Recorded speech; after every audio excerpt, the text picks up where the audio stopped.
남북관계 진전에 따라 북한에 대한 관심이 높아지고 있습니다. 북한에서는 과연 어떤 교과서로 배울까 궁금하시죠? 짜자잔! 이게 남한과 북한의 수학 교과서입니다. 상당히 비슷하죠? 작년 4월 남북 정상회담에서 김정은 위원장의 말을 패러디하면 다르다고 말하면 안 되겠구나. 그런데 좀 더 들어가서 보면 상당히 다른 수학 용어도 눈에 띕니다. 그러니까 같다고 말하면 안 되겠구나. 자, 오늘은 남한과 북한의 수학 용어에 대해 알아보겠습니다. 남한 용어는 한자어가 많은데 반해 북한 용어는 한글인 경우가 많습니다. 북한은 전반적으로 한글화를 추구하는데 수학 용어도 예외는 아닌 거죠. 대표적으로 예각, 둔각을 들 수 있습니다.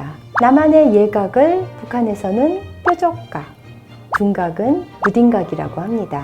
학창시절을 떠올려 볼까요? 중학교 첫 단원 집합, 고등학교 첫 단원 집합과 명제. 심기일전하고 수학 공부를 시작해도 매번 집합까지만 열심히 하게 되죠. 그래서 그 부분만 책이 너덜너덜해진 기억이 새로우실 텐데요. 이제는 그 집합이 중학교에서 빠지고 고등학교에서 처음 배웁니다. 여하튼 그 집합을 북한에서는 모임이라고 합니다. 그러면 원소가 아무것도 없는 공집합은 빈모임이 되겠죠. 이번에는 한글화된 북한 용어를 맞춰보실까요? 등식은 같을 등자를 쓰니까 각기식이 되겠죠. 그러면 부등식은 안각기식, 항등식은 늘 각기식이 됩니다. 북한 용어 중 저에게 가장 재미있는 건 사귄다는 표현입니다. 두 평면이 만날 때 사귄다, 평행할 때는 사귀지 않는다고 설명하고 있죠. 그리고 두 선이 만나는 교점을 북한에서는 사귐점이라고 한답니다. 옹골차다는 표현 아시죠? 정수, 인티저는 1, 2 또는 마이너스 1, 마이너스 2와 같은 수를 말하는데요. 분수나 소수 부분 없이 옹골차기 때문에 옹근수라고 합니다. 1과 2분의 1 같은 분수를 대분수라고 하죠. 북한에서는 이런 분수를 대림분수라고 합니다. 분수가 정수 부분을 데리고 있기 때문이죠. 포물선, 중학교 때는 포물선을 2차 함수의 그래프로, 고등학교 기하에서는 포물선을 2차 곡선으로 배우는데요. 포물선의 한자는 던질 포, 물건, 물. 그러니까 물건을 던질 때 만들어지는 곡선이라는 뜻이죠. 북한에서는 팔매질 할 때 얻어지는 곡선이라 해서 예전에는 팔매선이라고 불렀습니다. 북한에서는 두음 법칙을 적용하지 않죠. 잘 알려진 대로 노동이 아니라 노동으로 표기하죠. 수학 용어도 마찬가지예요.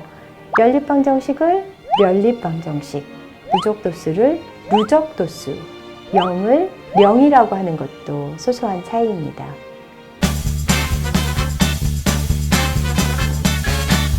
남한의 용어 중 베스트를 말하라면 저는 양수와 음수를 꼽겠습니다.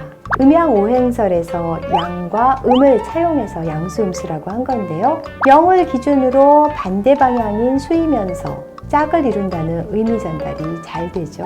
북한과 중국과 일본에서는 양수를 정수, 음수를 부수라고 합니다. 여기서의 정수는 앞서 말씀드린 옹군수에 대한 정수와는 다른 한자를 씁니다.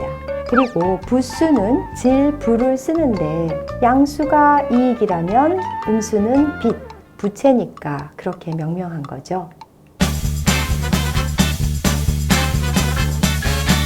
북한 용어 중 시수는 신의 한 수라고 생각합니다. 일과 자기 자신만을 약수로 갖는 소수를 북한에서는 시수라고 하는데요. 모든 자연수는 소수들의 곱으로 나타낼 수 있어요.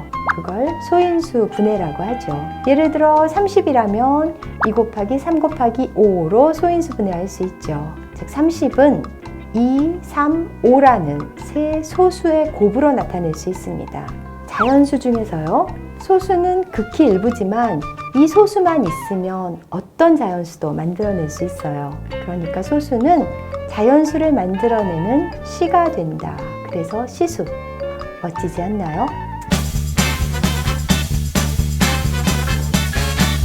북한은 영어 용어도 쓰지만 러시아어 발음을 따르기도 합니다. 북한에서는 플러스 대신 플루스, 마이너스 대신 미누스라고 하고요. 삼각함수인 사인을 북한에서는 시누스, 코사인은 코시누스, 탄젠트는 탄겐스라고 한답니다. 올해 남북관계가 더 잘 풀려서 비핵화, 종전선언, 남북 경협에서 큰 성과가 있기를, 그래서 궁극적으로는 통일이 되어 남과 북이 동일한 수학용어를 쓰는 날이 하루속히 오기를 바랍니다. 다음에도 흥미로운 주제로 돌아오겠습니다. Coming soon!